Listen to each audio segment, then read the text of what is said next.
ఈ కార్తీక మాసంలో 365 ఒత్తులు వేసి వెలిగించేటువంటి వారు 365 ఒత్తులు వేస్తే సరిపోతాయా?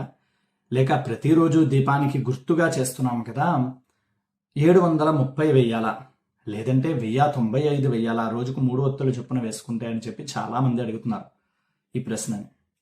మీరు రోజుకి గుర్తుగా, అంటే మీరు ఇంట్లో దీపారాధన చెయ్యకపోతే వచ్చిన దోషాలని పోగొట్టుకోవడానికి చేస్తున్నాము అనే భావనలో ఉన్నారు. అందువలన ఈ సందేహం వస్తుంది. ఈ వీడియోని అందరికీ షేర్ చేయండి, చాలా మందికి ఉపయోగపడుతుంది. ఇక్కడ మీరు చేసేటువంటి 365 దీపం ఏదైతే ఉందో అది రోజుకు గుర్తు కాదు. ప్రతిరోజు ఒక పండగ ఉంది, ఒక వ్రతం ఉంది మనకి సంప్రదాయంలో.